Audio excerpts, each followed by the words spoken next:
Hello, beautiful people. Welcome back to another episode of Grow with Evergreen. Today, my guest is French Bedroom. They are a female-founded premium online bedroom retailer. I'm joined by not one, but two guests today. I've got Holly joining me and Moyes. Holly's the MD. Moyes is the head of e-commerce. They're a really good business. They're doing some amazing things. If you haven't checked them out, go and have a look at their website. It's frenchbedroom.co.uk. Great brand, doing over £6 million turnover, but they do have some marketing challenges, and we're going to get into them today. This is sure to be a fantastic conversation. Let's get into it. Welcome to Grow with Evergreen, the podcast designed to help you grow your business by providing practical insights into all things paid media, creative, and digital strategy. Every episode, we help home, garden, and lifestyle brands with their growth challenges by delving into their business, dissecting what they're doing, and defining a digital growth strategy they can take and deploy into their business. Let's get into it. Hi guys, so welcome back to another episode of Grow with Evergreen. It's going to be a fantastic conversation, this one today. As I mentioned at the outset, French Bedroom, great online retailer, doing over 6 million in online sales. But they come on the pod because they've got some marketing challenges, which we're going to come on to. Before we do that, though, I wanted to just spend a couple of minutes and share something that's happened very recently in the digital space, which is a Google leak. You might have heard about this, whether you're working within an agency or if you're brands, you might have seen on LinkedIn that a lot of people are talking about this Google leak. There's been a big Google leak and everyone's losing their minds.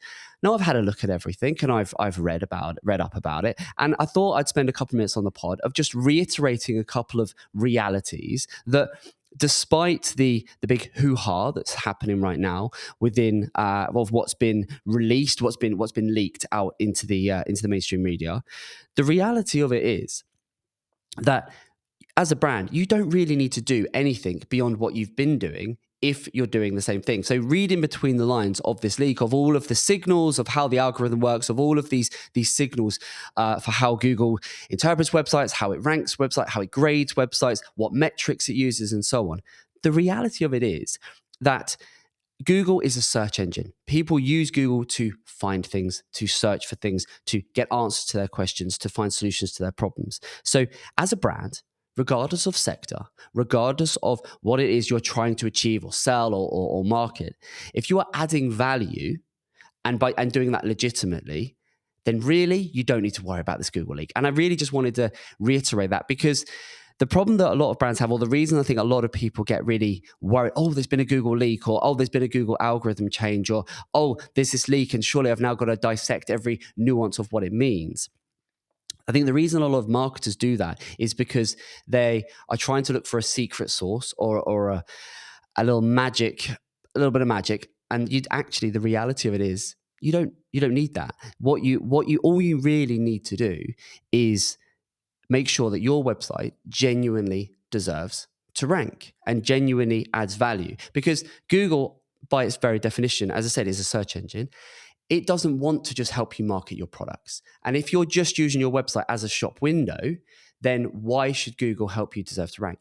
If instead you are saying, look, we want to market our product, yes, but actually at the same time, what we want to do is become an information resource. We want to genuinely help educate, inspire, entertain, and provide information for our target customer, then we deserve to rank. We're giving Google a reason to rank our website above our competitors. If we're doing that, then you give Google more of what it wants. It will in turn give you more of what you want. And so when it comes to the content you're creating, the links or the PR that you're doing, or any of the work you're doing, even the way you optimize your website, if you are doing it just to lean into what Google wants, then you might have a problem. And you therefore might need to look at the leaked papers or the latest algorithm update to go, well, what actually do I need to do and how do I need to do it? If instead, the way you are marketing, and the best thing I've said for nearly 20 years now, is if you are marketing your brand, your website, selling your product, but you're doing it in a way where you're doing it as if Google didn't exist. Remove Google and say, look, my website is not just a shop window, but actually it's genuinely useful for my target audience. You will never have an issue with Google, and Google will love you for it. And their leaked documents essentially just reiterates and backs up that point, is do things with authenticity, legitimately, and genuinely deserve to rank, and you'll never have a problem. So if you're worried about this leak, if you're seeing lots of people talking about, oh, there's been a Google leak, the Google are changing, Google's this, that, and the other, just know, am I genuinely adding value? If I am, you're never going to have anything to worry about. So hopefully that's useful. Anyway, getting back to today's conversation. As I said at the top, we've got Holly and Moise joining us today. They're from French Bedroom. I'm going to run you through their challenges of where they are, because they're a great brand. I mean, you've only got to go on the website. It looks fantastic. Their revenues, they're doing upwards and over £500,000 a month in online sales, so about 6 million a year. They've got about 13 team members. About half of that team is in marketing, and then the rest is made up of various other roles. Their biggest marketing challenge right now, and I know others are going to be able to relate to this, is there's pressure around the advertising. We're going to get into exactly what that means and how and why, but big pressure around advertising, marketing inflation, which is such a hot topic. We're seeing loads of that at Evergreen in terms of it's proving, those clicks that you're getting are proving to be more expensive. It's harder to gain attention. It's harder to just get more for brands are seeing they're getting less for every pound they're spending. And then obviously the other big problem is attribution. Since GA4's rolled out, I think brands the land over are all struggling with attribution, accurate attribution, what and how and why. So we're gonna get into that and see what they're doing, how we might be able to help them.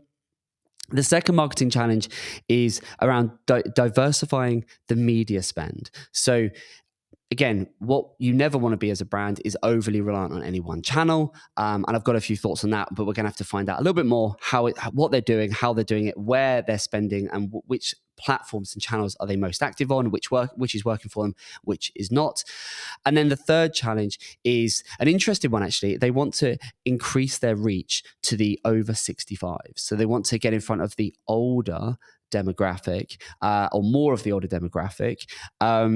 And they want to know how to do that, and it's an interesting one. That I think that's going to be applicable to quite a few retailers. And did you know, for example, that last year there were more 60-year-olds created than there were 20-year-olds? As in, there were more people that turned 60 than there were that turned 20 last year. That's a stat for you right there. So it makes a lot of sense that brands are increasingly thinking. Darren's laughing behind the scenes. I thought you were saying 60-year-olds were being born. Well, no, not quite. Maybe created is the wrong word. But more people turned. I should have said that. More people turned 60 than. I got there in the end. It took a few cogs. Yeah, I did see the confused look on your face, which is why I kind of doubled back and thought I better actually explain what I meant by that. But yeah, more people turned 60 than turned 20 last year. So it makes sense for retailers that are increasingly thinking. We've had other guests on the pod that are doing the same, that are thinking about engaging that older demographic, though those folks that are, they've long since paid off their mortgage, and they've got a lot of spare cash floating about. Retailers want to get into that, which makes a lot of sense. Those are the challenges. In terms of the platforms they're currently using, the website's built on Magento. They're using Klaviyo. They're obviously using GA4 for their tracking, and then they're active on Meta and Pinterest and lots of others. So we're going to get into exactly what they're doing and how they're doing it. Spending around £1 million on marketing every year, so sizable spend. They're keen in terms of where they want to go. They want to see a 10% uplift year on year, whilst obviously maintaining all of the key numbers within their business. What their business looks like when it's finished, which is always an interesting question. We always like to ask that, is they want a sustainable growth, and they've put here kind of open to where that takes us. I'm going to challenge them on that, because I think it's really important that brands are really clear what success looks like, what the end looks like, even if it doesn't have to be the definitive end, but in 3 years, in 5 years, this is where we want to be. I think that really crystallizes the mind and makes things so much easier. Then they've got some questions that they want to ask me, which we'll go through. It's mainly built around, again, measurement and future opportunities and so on and so forth. So we'll get into that later. So there's a lot to cover, and we've got about half hour, 40 minutes to get into it. So we need to get into it. Let's, without further ado, let's bring them on. And Holly, Moyes, are you there? Yeah, we are. There you go. Good. How are you chaps? Are you well? Yeah, very well, thank you. How are you guys? We are very, very good. Yes, thank you so much for joining me on the pod. Delighted to have you. I was just saying at the top, fantastic website. It looks great and beautiful product. I daren't show my wife this website because if I do, she will be your next customer. That sounds good to us. Before we go any further, do you guys just want to, I sort of very briefly did it at the top, but do you want to just expand, what is French Bedroom and who are you guys? Go for it. Thank you. Well, thank you for your kind words. As you mentioned, obviously, we're an online retailer selling premium bedroom furniture. But I guess our passion that we want to be famous for is timeless style. And our niche is feminine French bedrooms. So we're really proud to do one thing and do it well. We were founded in 2006 by Georgia. She's a creative visionary and she had already built her career in the interiors industry. So she was PR director at Sanderson. And when she started French Bedroom, I guess she recognized a gap in the market beyond just the style of furniture that she couldn't find, but also the way customers were being serviced. Right. And so, we're an online only business. And then back then, spending thousands of pounds on furniture you hadn't seen was quite, it wasn't really agreed that that was going to be where the industry would go. It wasn't until COVID that I guess people really got super used to that. So yeah, she's been, I guess, growing the business and trying to convince customers to part with money for really expensive pieces without having seen them. Okay. So we're very passionate about styling and photography and making sure the customer can really get as close to the product as possible, which is actually a very large product. Some of our headboards are 7 foot wide. And trying to do that through such a small screen on a phone is, I guess, a challenge. Yes, yeah. So yeah, in terms of, as you mentioned, in terms of our size, we are growing. We ended 2023 8% up year on year, and we're aiming for 10% this year. And I guess as a business, we're focusing less on kind of the conditions and more about how to be brilliant within them. So Sure. our competitor set now is much bigger competitors that we are, I guess, up against today, and their media budgets could drown us. So I guess we have to disrupt. And then I guess where that success is coming from is we focus on product quality and we also focus on service. So our Trustpilot scores 4.8 and only 2% of our Trustpilot is bad, which is, we don't like to talk about bad, but sometimes things do go wrong. Sure. But I guess that is industry leading compared to our competitors are around 15% in that bad bracket. So we work really hard on service. Yeah, that is good. That's good. And also, I mean, just generally in the market, to be growing year on year in this market, I think not every retailer is doing that. So I think that's amazing. And Moyes, so Holly, your role at French Bedroom is, and Moyes, what's your role there? So I'm the head of e-commerce, but it also encompasses a large chunk of marketing as well. Essentially, I'm coming up to my year anniversary actually, and I came in because the focus, like Holly said, was going up against slightly heavier hitters in terms of our competitor set, and essentially looking for ways that we could do something they are doing but better, and looking at what we can offer and what is it that makes us special. At the very least, what is it that makes us special on a customer's phone and on a customer's tablet and on a customer's screen? Because it's very difficult to find these small marginal gains when you're up against people who will be spending, 10 times the amount on development of their website, marketing of their website. So we've got to look at the bits that we have as very unique to us and very special within our product offering, and make sure that customers see that as well. So I was brought in essentially to look at those pieces and try and understand if there's anything we can do week on week, month on month, year on year to keep moving forward. Give us a couple of examples of some of the things you've done. I'm just curious, what are some of the things you've done and then been able to, track and measure and see we've gone from X to Y? Yeah, sure. I mean, one of the first big projects I was involved in was changing our search and merch. So we were using, I won't say who we were using, but I don't want to, knock anyone down. Sure. We moved to Algolia. So Algolia, one of the pitches that they have is they're actually the biggest search engine in the world. You just don't know about them because they're on people's websites rather than as a search engine. And so what they do really well that we weren't doing was looking at a level of personalization. So when a customer goes onto our site, I mean, this is stuff that other people are doing, but when someone goes onto our site, it will look at what they're searching for, and then the subsequent searches after are tailored towards that first, second, third touch point search. Smart. So we end up offering people something that they grow in interest. So it was looking at that. It was looking at things like our consideration period and trying to kind of nail it down, because obviously with large pieces of furniture, it's not something you see and then just buy. There is a consideration period. There are things, steps along the way, like getting wooden samples, for example, for a bed. And so we'd always had assumptions about how long that took, but I came in to firm those assumptions up so that we knew exactly how long it would be before we could expect a customer to come back. And then we could either jump in at that point or do various actions to make sure that either we nudged them along or chased it up to see if everything was okay. So it's looking at that. I mean, it's basically looking at what customers are doing on our site. Yes, yeah. Is there anything that we're seeing that we feel like is an assumption that we can turn into a fact, or at the very least get us closer to understanding it better? Yeah, no. And what tools are you using in terms of scraping that data and then analyzing it? Where are you pulling that data from? Various. I mean, like you mentioned, GA4 is a really good one for kind of just page behavior. We were using Klaviyo for profile behavior, because the beauty of something like Klaviyo is it doesn't just track what they've done with an email, for example. It also tracks what they've done on your site. If you set it up in a certain way, it will measure different trigger points. So if a customer's added something to their basket, obviously the intent is then you build an email flow off the back of that, but you've still got that information. So whether or not they've subscribed to you, it's not about the messaging that you can send to them, it's the signals they're giving you.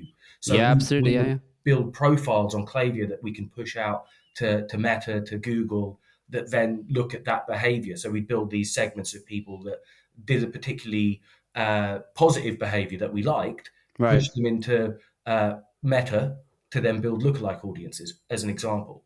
Okay. So we were using those tools. I mean, we use things like Hotjar. Of course. To kind of look at how people behave on the site. It's all those sorts of things. I'm trying to think of any that are particularly specific to us, but are kind of... No, I mean, you used a lot of the ones you mentioned that, is for a lot of retailers, I think they'll be familiar with them. For anyone that isn't, Hotjar, for example, which is a great tool that you can use to essentially just analyze and review what they're doing on your website. I think so many retailers spend so much time and effort driving people to the website, and then actually once they've clicked, once they're on the website, okay, but what do they do next? Where are they going? Exactly. What are they searching for? And I think the analyzing of how people are searching is always so powerful, but so often forgotten or overlooked or not prioritized. So I think that's fantastic you're doing that, because I think a trend that we're seeing with a lot of retailers is, the cost of which kind of leads us on to your first challenge, but the cost of acquisition has increased. Google themselves have put up their prices in recent months.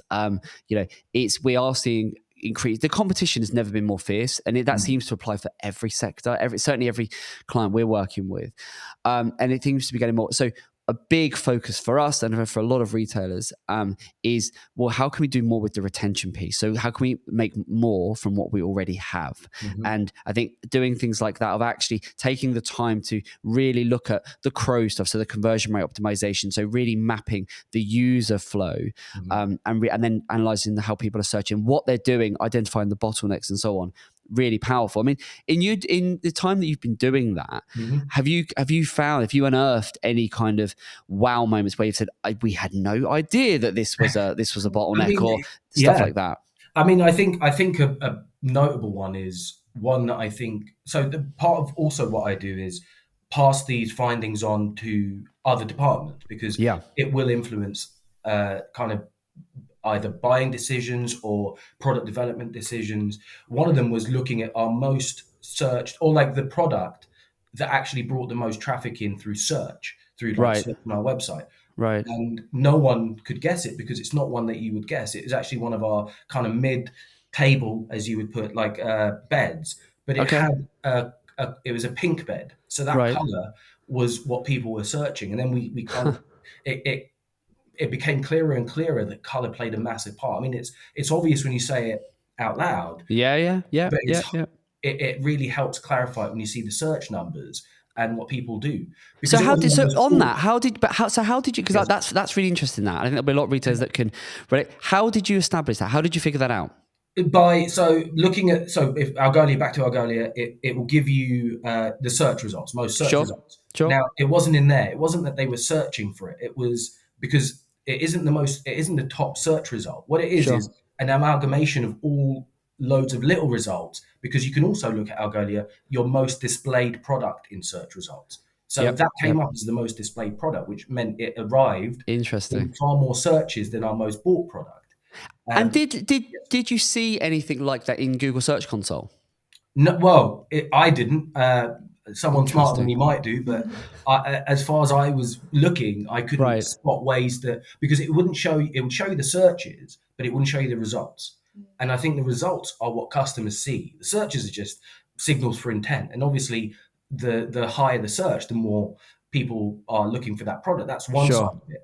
But if loads of people are looking for similar but not the same search, it gets lost in the mix of the numbers. Yep. So looking at what is shown to customers the most, we then saw what our customers are seeing more of than we assume they would be. And it was this particular bed. So it kind of drove conversations internally on, do we develop more of these sorts of beds, or is this something that can be used as a gateway product to lead to other, all of these kind of interesting questions you can have. Yeah. And so have you taken that let's use the pink bed. Yeah. Have you taken that and then woven that into how have you leveraged that learning to improve the usability of the website? What have you done? So it became clear that color was a big metric that people use, an attribute that they're very interested in. So we moved on to building that out across all our product range and making sure they had correct colors so that we could use them in filters, so that the search results could then be filtered down, which then meant we could start looking at customer behavior using just filters as opposed to solely on the search results. So you're to clarify for anyone that's watching, listening in this. So you've added color as a filter, so it improves. But obviously, you're not going to index those places because obviously you'd have a problem with duplicate content. So it's the difference between, if you go at the top level navigation on your website is not by color, but once you're in the product, you've identified that that as well as someone might search by the size of bed or the type or the style, you've also identified that another attribute is going to be the color, which again, as you say, makes complete sense. And then so you can add that as a filter to just essentially improve the user experience, make it easier for people to filter and find what they want, which again makes complete sense. But how many retailers are going to be sitting on their product? They think, well, we've done the obvious ones, but actually, as you say, just by looking at how people are engaging, what they're looking for, the most viewed pages, products, and so on, you can see those commonalities, and then actually and then from there you can, in this case, put in color. So simple, but so powerful. And it's exactly the sort of thing of how you're going to increase that, the not just the retention, but the actual, the average order value and the value from those, get more from what you've already got, essentially. Yeah. And it does a double usage, which is then customers are telling you almost directly what they're interested in. Yeah, exactly. And it just means you can tailor the whole experience, which makes a lot of sense. And I mean, that for me, that straight away, I'm thinking, once you know that sort of stuff, what you can do from a paid ad perspective is you can feed those into custom attributes that can feed into your shopping feeds, into your Performance Max campaigns. It can be in terms of your catalog campaigns for Meta. You can really, because you know that that's how people are searching. So very, very powerful. So what are, Holly, do you want to just expand on the what you put in the your first marketing challenge, which was around these advertising pressure, the marketing inflation attribution? Do you want to let's just go into that slightly and have what was, just expand on that for us. Yeah, I guess it links back to our profit targets as a business, because obviously when we were in COVID, everybody was shopping online for furniture and we had a great stock holding and we had a great year, but that demand kind of created itself. Where today, obviously, we're having to create that level of demand, and our core channels are search and social. And as you said, Google are, putting their prices up, and they're consistently becoming more and more expensive on the cost per acquisition of a new customer. So, and I guess the other tricky thing for us as well is you're not in the market for a new bed every year. Yes. Yeah. So yes, we can look at customer lifetime value, but really we grow our business faster by focusing on new customers buying beds or furniture. So yeah, it's trying to get that balance right. So what are the channels you're mostly reliant? Just give us a sort of percentage breakdown. Where are you most reliant in terms of the channels and the activity you've got right now? In terms of revenue, most of our revenue is attributed, the biggest proportion is attributed to search, to paid search. Yeah. And after that, it would be direct and then organic. Do you know percent? If you could grade those out of 100%, roughly what are we talking? How reliant would you say you are on paid search? I'd say paid search probably falls in at about, I'd say 40%. It's quite high in terms of reliance. And then something like paid social comes in at about, 15, 20%. Yeah. And then direct is, about 15, 20. Okay. And then how much would you say is organic? At the moment, I'm going to say in like maybe 15, maybe 10, maybe 15. Okay. How much do you is attributed to Klaviyo? So your email and your social media. That is we're aiming for 20%, but it's sitting about 15 to 18. Right. Okay. It's interesting. So I mean, one thing that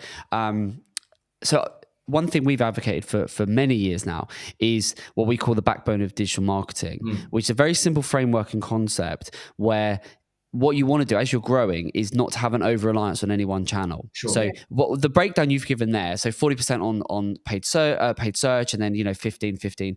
That's very typical of what we see with a lot of retailers, in essentially an over-reliance on paid search, because it's often perceived as the quickest route to market, probably one of the easiest channels to measure and track, and test and experiment with. So we often see in brands sub 10 million turnover, we see often a higher reliance than we want on paid search. And when you're thinking about growth, when you're thinking about the next year, 2, 3, and beyond that, often it's a case of saying, well, you don't want to just continue to grow and become even more. You don't want to get into the realms of 50% of your traffic coming from paid search, because as you're seeing year on year, you're going to be getting fewer clicks for your budget. So it means you've got, you will have had to have spent, I haven't seen all your numbers, but I can almost guarantee you would have had to be spending 10, 15, maybe more % than you say did last year for roughly the same. And I think a lot of retailers are having to spend more just to keep up with what they previously did in other years. And so we use this framework where we say you, as a backbone, you want to be no more than 25% reliant on the traffic that you buy. So that would be anything. So that I would put paid search, any traffic that you buy into one bucket. Then we look at the traffic that you own, which is the direct traffic. So that's the people that know you. It's returning customers, maybe less so in your case, but it's people that are returning to buy from you again. It's people that are searching for you by name, the people that know you. The thing that will include is that the consideration phase, which is something we're going to come on to. Then you've got the traffic. So that's the traffic you own. Then you've got the traffic and the sales visibility that you are nurturing. So nurturing, what I would class as that is, it's the email, it's the social media, it's the people that you're building a relationship with. Very important when it comes to the whole longer consideration. This is not an impulse buy. And then the last one is the traffic that you earn when you exclude brand. And so if you can imagine having 4 pillars and you can group, so if you were to group everything that you are buying as a brand into one bucket and put in the buying bucket, then the direct and the returning into the traffic you own, then your social media, your email into the traffic you're nurturing, and then the traffic you're earning when you exclude brand. And to get a flavor of that, you can use GSC, exclude brand, and you'll see just how visible and proportionally how much traffic you're getting.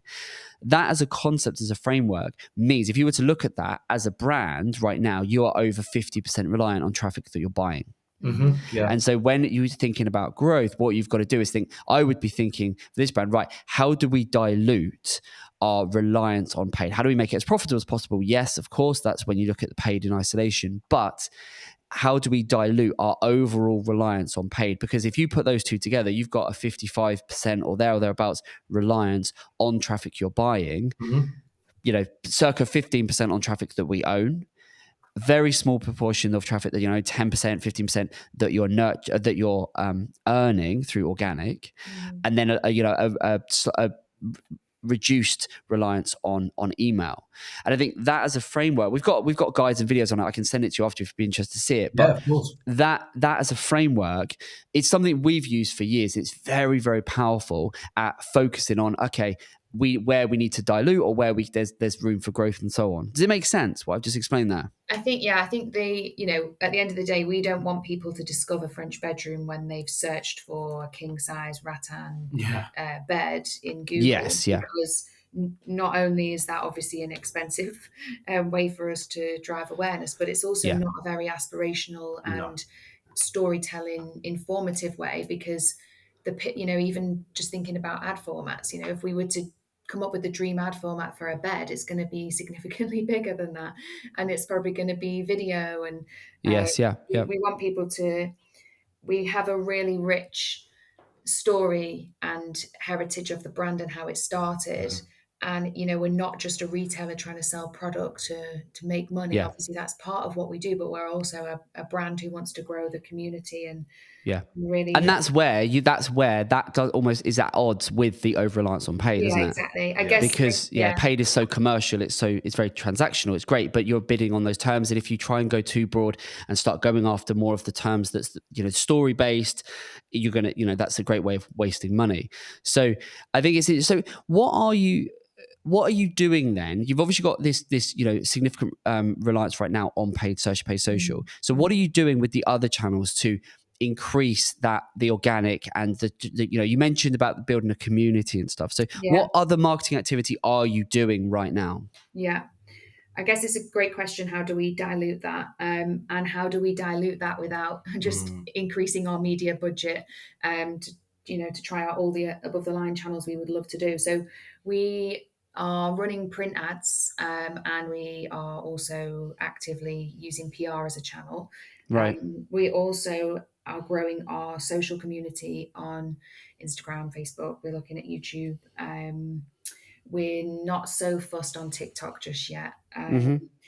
We are doing a lot of brand collaborations and influencer giveaways, and all of these activities are only within the last 6 months. So we're really at the beginning of this journey. Right. I think brand collaborations is a really exciting one for us because we're a niche brand. So, when we partner with a fashion brand, for example, there's no competition there in terms of product set, but we share the same audience, and typically their peak is different to our peak. So we've been doing some really nice trading with brands like that in terms of reaching mutual audiences. Right. Okay.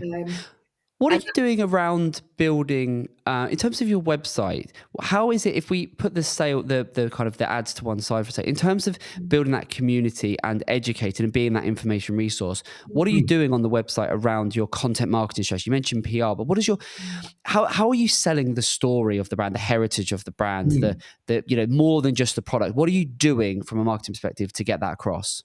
I mean, our blog is one area where we do that because obviously it's kind of our less commercial side. Yeah, so we sure. put the message through there, and we recently tried to look for ways to incorporate it a little bit higher up on our website so that people can get there sooner. But alongside that, we are also trying to build an email community so that we entice people to sign up, and then after that, we make sure that the experience they get through that email is very much tailored to the message we want them to hear from us. Sure. The products that we know they're going to like. Again, it's a bit more segmentation based, and so we are actively looking at ways to make sure that everyone that lands on our site, in some way or another, we can then find a way to communicate with them outside of the channel that brought them to that site.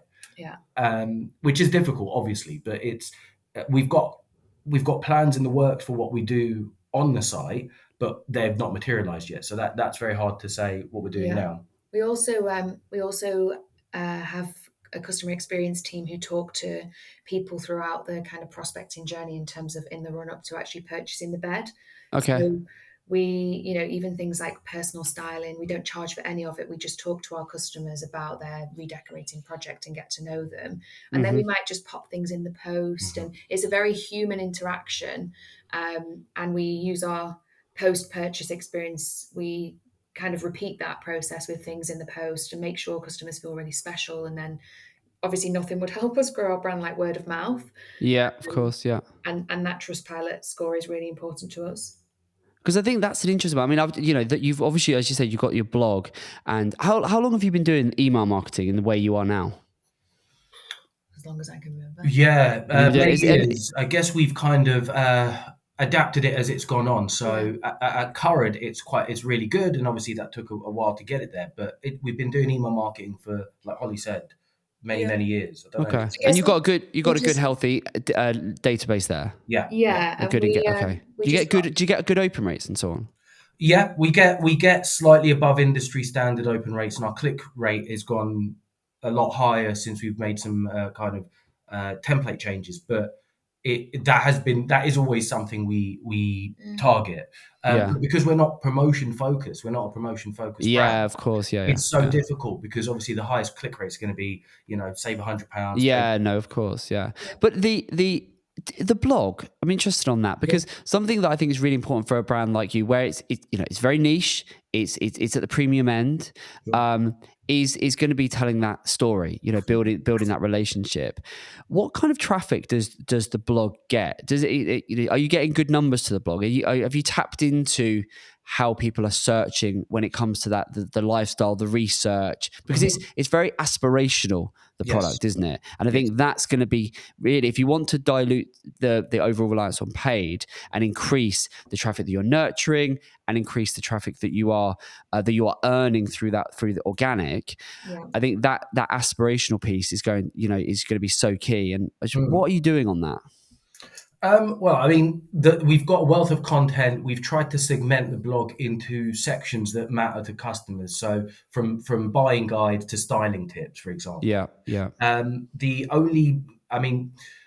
We've recently moved it into our menu, which was a big change because previously it was in the footer, which we understood was obviously going to reduce traffic. Sure. But commercially, we were looking at it as people come to our website, .co.uk, because they want the product. They'll go to the blog if they want the blog. And we were looking at traffic reaching it externally. So we moved that to be, what if they want to do that research phase internally? And now it's become a big part of that menu. But when we're looking at traffic, what we see is that the blog or certain blog posts get crazy amounts of traffic, like really good levels of traffic, but not all of them. And I think that's where potentially there's work to be done on segmenting the ones that do and the ones that don't, and looking for patterns in what that behavior is telling us. But it's difficult because traffic in general has been a challenge, and I think it's harder year on year. So when it comes to us optimizing for traffic, naturally we gravitate towards the commercial side, of course, the blog side, because resource wise we've got to pick, and so the question. Oh, sorry, go on, Holly. Sorry. I was going to say we started to actually put blogs in our emails as well. If we were to launch a product, then we would have a buying guide, styling guide on the blog linked to that product, and then we would put that in the email just to try and start to get more traffic on blogs when they first go live. Yeah. Before we go any further, are you enjoying today's episode? If so, you'll love our other show, Tea Talks. They're short, informal chats where the Evergreen experts and I share actionable nuggets on all things paid media, creative, and digital strategy that we use daily when growing our clients' businesses. And best of all, much like this podcast, it's completely free. So if that sounds like something you'd be interested in, see the link in the description. Now, let's get back to it. The question I've got is, obviously you've got it in the menu, as you said, and you've got a lot going on. There's an inspiration section, you've got the styling tips, the buying guide, and so on. What is it that you're trying to, so forget specific content pieces and forget, as a topic, what is it you want to be known as the authority on? The go-to, the brand. In 5 years from now, if someone, what is the topic? Because that's something I always encourage retailers to do, is to don't think about specific, we're going to write a how-to guide on this, or we're going to write a content piece on that. But actually, what is as an overall topic and theme, what is it that you want to just own online? So if anyone searches for anything, you're going to be one of the brands that's coming up. I'd say feminine bedrooms. But is that, so if you were to, okay, so let's use that. But if you were to reverse engineer that, is that how people search? Have you looked into, do people search in that way?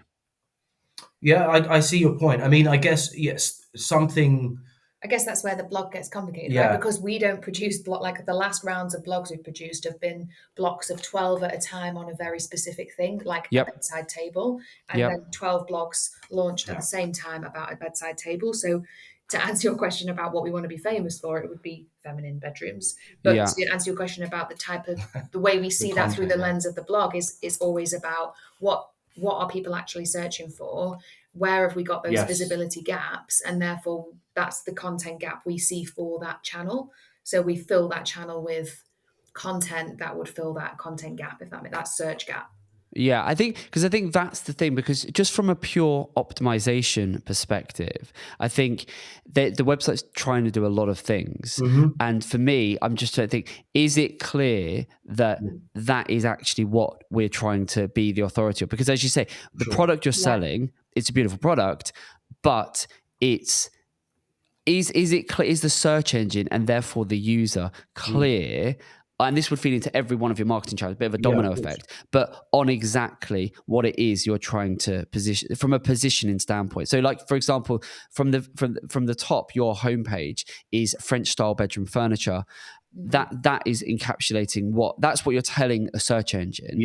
That's what French bedroom is. It's French style bedroom furniture. That's it, And so it's how does that align? I know it's roughly the same, but how clear are we in terms of if we compare that to, Holly, what you've just said a moment ago? No, of course. Yeah, I think it's a natural stage in our growth as well, because obviously our name is French Bedroom and we're very inspired visually by French furniture, but actually we're a lot less niche than we used to be. Yeah. And I think that's kind of what I'm getting at is I think there's if you were to map out and go, right, what's the topic we want to be known for? And then, as you say, if people don't search directly for that, it's then going, well, what are the related topics built around it? And then from each of the related, and let's say you come up with, I like to do like a spidergram. So you kind of map it all out. You go, well, what are the related topics built around it? And then from each of those related topics, what are the questions what are the ways people search for that product? And then feeding all of that in and building a kind of a map of all of the content, and that will then feed into the content. Because what you don't want to do, and what I see a lot of retailers do, is a bit of a spray and pray approach when it comes to the content. Because you end up, as you say, because you think we'll do one on bedside cabinets, and we'll do one on this, that, and the other. And from the way a search engine is going to look at that, it's you're gonna have some, and you'll have the odd post that will just, as you say, and you'll probably see in your data that will just be really visible, and you'll get. We had a client that used to sell. Years ago now, I always remember it. One that sold wine, so all sorts of wines and spirits, so different. And he'd produced historically some posts that were on very specific topics that had no buying intent at all, but would bring in huge amounts of traffic. And what that would do is it would inflate the perception in terms of this brand is hugely visible, but it would be that you'd have a couple of posts that would be bringing in tens of thousands of visits every week. But there was never a buying intent. It didn't align to the actual commercial strategy of the business. Yeah. And do you see this kind of strategy staying relevant in terms of how Google is actually changing? Because I guess one thing that's really on our mind is like AI and the future of Google, and how do you rank? How do you rank in that new world? And so I feel like we almost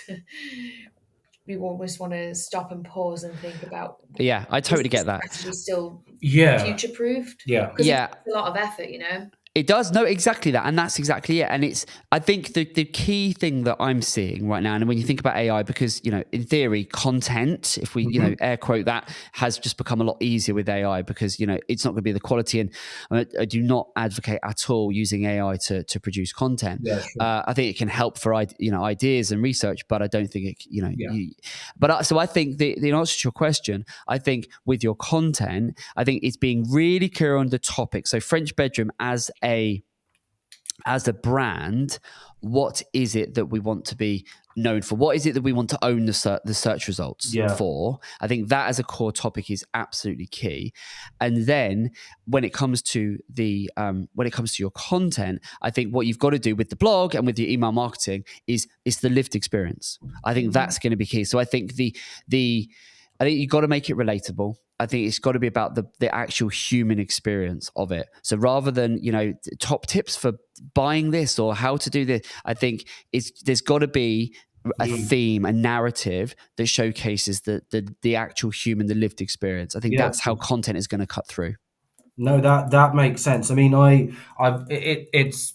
it's annoying because obviously when someone says something and it's very common sense based, you kind of slap your forehead and go, yeah, of course. But we've always known that marketing is all about the message. I mean, the history of marketing is literally messages, and the formats and the mediums constantly change, but the message never does. And I think that's a good way to get back to that and make sure that we're connecting with our customer, because that's always been our actual goal, is connecting with our customer. Yeah, I think that lived in experience as well is really key when you're selling premium furniture online. People want to see how that's going to look in real home. It's the lifestyle you're selling. You're not really selling, you're selling the product, but you're selling the lifestyle. Yeah, right? exactly. It's not a function. It's a functional product, but if I just want the functional product, I can buy it from, a certain price somewhere else. Yeah, exactly that, right? Yeah. And so it's the lifestyle thing. So I think the lifestyle part, and that feeds in. If you get that right, and you're really clear on. And that's why we ask the question, what's the brand look like when it's finished, is if you can really articulate that and say, look, in 5 years, this is French Bedroom is the go-to top of mind brand for X or Y topic. And then what does that look like? Well, then we add the layer of the product. So these are the categories of product. These are the products we sell.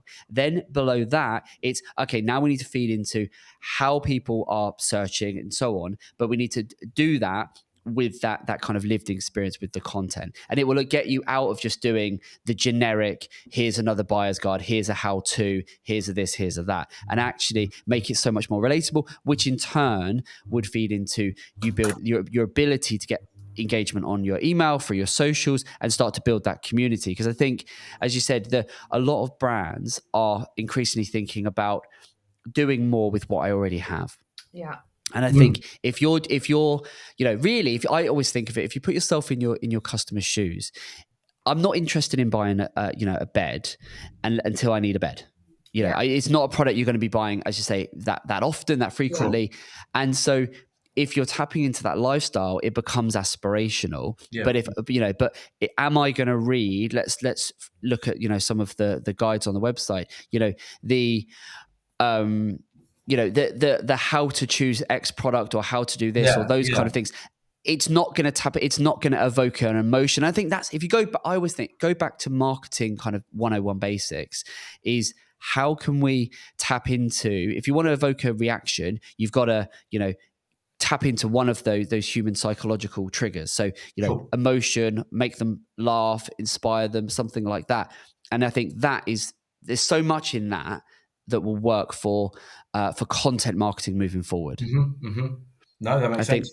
Do you see what I mean? And I think that's how, because if you can get the content marketing strategy right, I mean, the owners of this, are they still very in the business? Are they still active in it? Yeah, they're in most days. I mean, it's. Is there a face of the brand? Who is there? Is there a face active in terms of telling the story behind this brand? Yeah, so our founder, Georgia, who I mentioned, obviously, yes, she's a creative visionary. She's designing all of our product, and she's also the person that would give the styling tips that we pass on to customers. She's the heartbeat of the business. Okay, she's great on camera, and we do a lot of content featuring Georgia, and it gets really good engagement. We do that across. I would do more of that. Is that on the blog, that sort of stuff?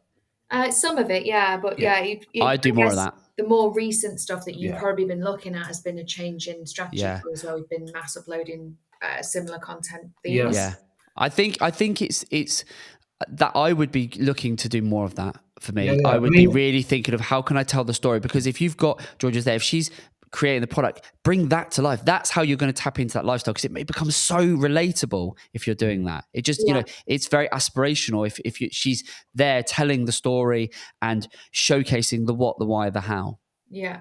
I guess the content strategy is obviously, ever evolving, and as we enter new channels, I think that whole question around how we diversify spend is less about the messaging and more about the channels that we go into, because we completely agree with everything you said about the lifestyle, and that is where we're heading. So like I mentioned, we're really focusing on community now, because we feel like that as a business with the smallest media budget compared to our direct competitors, sure, we know that going down that, why spend on a media channel if we could try and create our own. And obviously it will be small, to start with, but if we can grow some of these channels, then that's a community of people who, like you say, will repeat the stories about the brand. They'll tell exactly that. I think that's what the best. If I think of the best brands that I know, working with, following, that they're telling that story. They're really building the story of the brand as the key narrative through all of the marketing, and then they're deploying that across the different channels. And in turn, that's diluting their reliance on paid search, which means they're increasing their customer loyalty, they're building their databases, and they're just, they're growing and growing in a very sustainable way. Sure. I want to just move on. I'm just conscious of time. I want to move on to what you're doing to engage the older demographic, because I think that's going to be a really interesting one. I'm sure there are going to be lots of brands that are also thinking, well, how do we engage the older demographic? So what are you doing right now to get in front of that older demographic? I mean, I think the most notable thing that we've done is our print advertising, because obviously we are fully aware that an older demographic, less likely to be true nowadays, but more considered to be true, is that they use the digital platforms less. They are less reliant on social media and on advertising on social media and kind of the more traditional channels that a lot of people invest in. So we look outside of that, and print has been a really good one, because there are particular publications very much tailored to these groups. And so if we can get into those publications, we then align with their interests and other brands that they've seen. So that's been a really big one. Mm-hmm. Apart from that, what we do see is actually our paid search. Obviously on Google, you can see who responds to what demographic. Yes, they are our biggest group of people that respond to us. So our advertising seems to be working on the paid search side. Mm-hmm. Meta. Are you split? Are you running different campaigns have you split that out? Are you running experiments to just target the older demographic is there any reason you're not doing that? I think because we're so kind of reliant on it working, there's a natural fear that any changes we make might impact that. And I know what kind of ROAS are you getting? Do you know? Are you tracking? What sort of return are you getting? In ROAS, you mean? Yeah. Yeah, we're currently about 7.5, something like that. Okay. So it's not bad. It's pretty good. Yeah, no, that is good. That is good. Are you running? And in terms of your ad spend on Google on an average month, what does that look like? Average month comes to about, let's say about 40K. Okay. And are you just on Google? You run it obviously Performance Max and all the classics. Yes. Are you running any standard shopping? Well, this is the bit. Yeah, we do standard shopping. We do demand gen ads. We've kind of crossed a lot of the I think I know what the answer might be, and that's Bing, because actually that might be where we're potentially not doing a lot of work. Our audience is more likely to be there, because I think, younger people, when they get a new computer, instantly install Chrome, right? And so suddenly you're in the Google ecosystem. I think slightly older, you just take what's given. So yeah. No, that is a classic thing. Yes, I mean, being on Bing is a no-brainer. That was one of the things I was absolutely going to suggest. Is 100% be doing that. It's you'll probably find the CPCs will be slightly reduced on Bing as well, and definitely run, because we are on it. We're just not doing much activity on it. And I would be. Are you mirroring your Google into Bing though? Yeah, is that and how I you're think doing that's it? Where the problem is. Yeah, I would agree it is. Because you need to treat Bing, and it's like anything. The more time, energy, and resource you put in something, the better returns you're going to get. You wouldn't leave Google on autopilot. No. Don't leave Bing. It's a very powerful platform. Have you ever heard of the woofties? The well off over 50s. That's kind of this market that you want to get right. And it is true that there is an older demographic that uses Microsoft and Bing, because they don't change. There's the perception they don't change the browser. I don't think that's quite as black and white as it's made out, but it's another very popular search engine. People do use it. People do click ads. People are getting really good returns. We're getting some really good returns from Bing in isolation of Google. So I think that is absolutely. So I'd be taking 15-20% of my Google budget and putting it into Bing,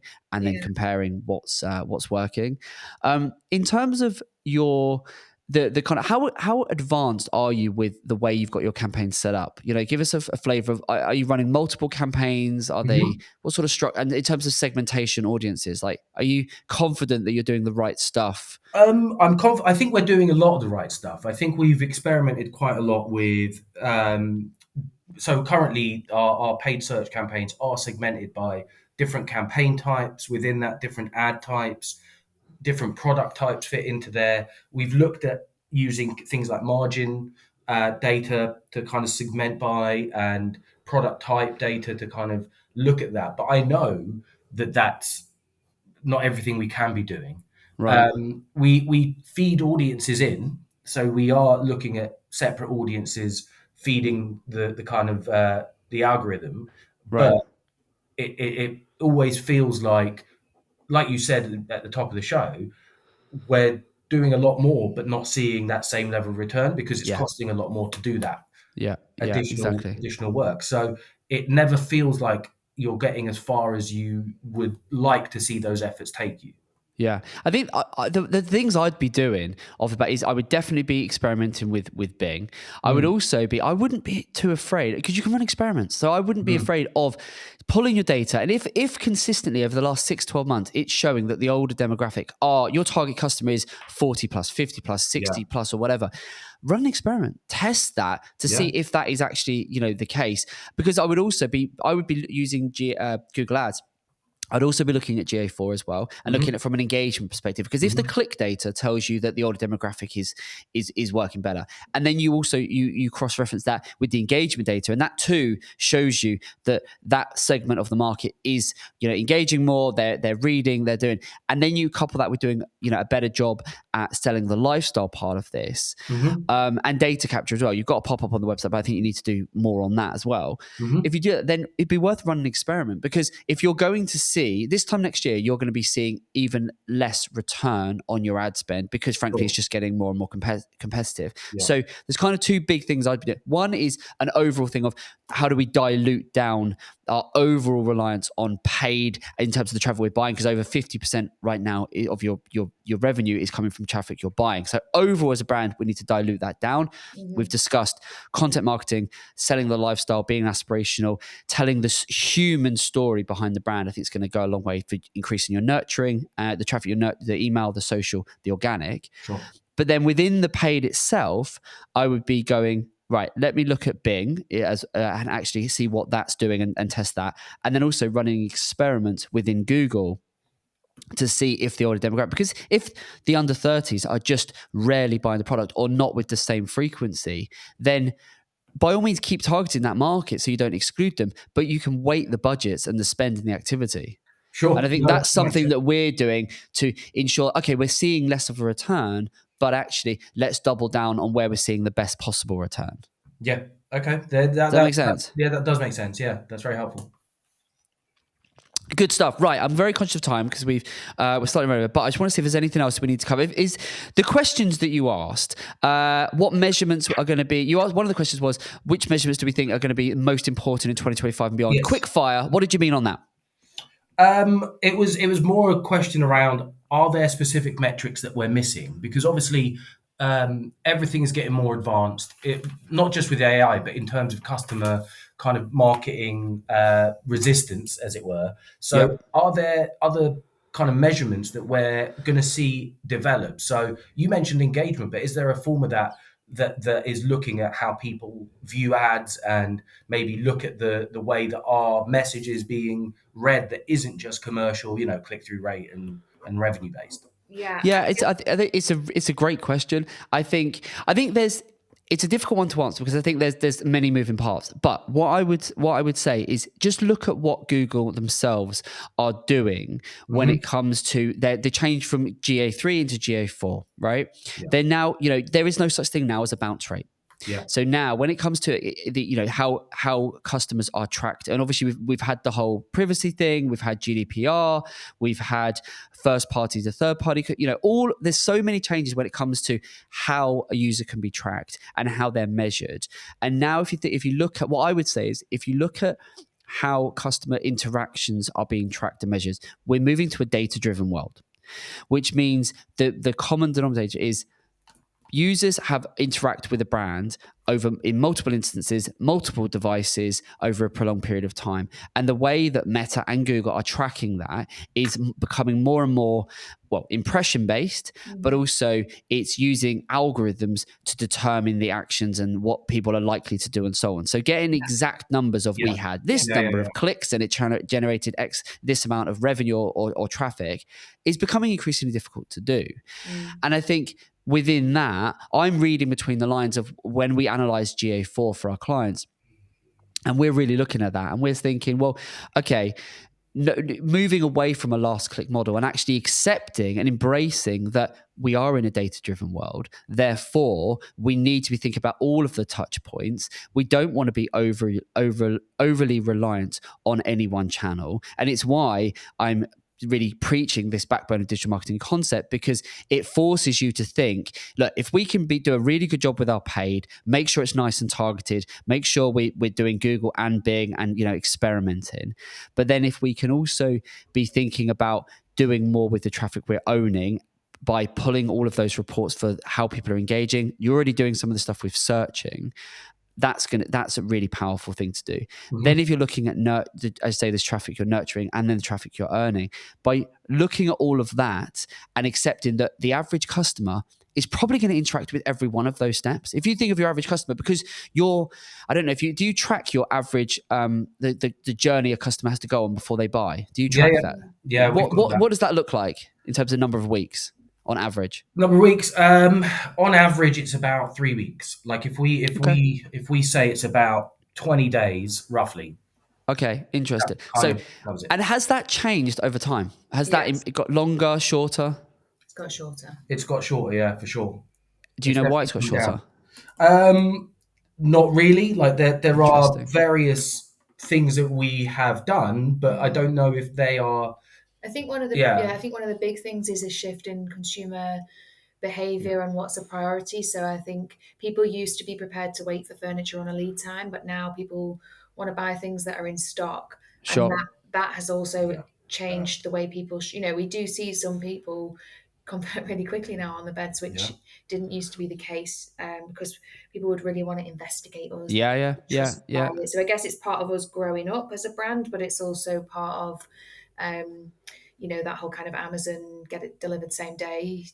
Yes. Yeah. No, interested. I think, sorry, go on. No, I was just going to say about the measurement, what you're talking about and moving into this world of, it's all about intense signals now, isn't it? And it's us starting to behave in that way too. And I'm really interested in your thinking around how we dilute that bought traffic by dialing up the lifestyle and aspiration. It's like, what are the intent signals or measurements we should be using to know that that's working? Because it will take time for us to see the benefits of that. Yeah, you're spot on. That is exactly it. Because from a marketing perspective, it is you're doing all this work, but you can't necessarily directly see the correlation between we do this and we get this out of it. And that's why I think it's the classic omni-channel marketing experience, and accepting that even the way everyone's knows about omni-channel marketing, but even the way we're tracking and everything out of Google for the last 2-3 years has been about essentially embrace this omni-channel experience.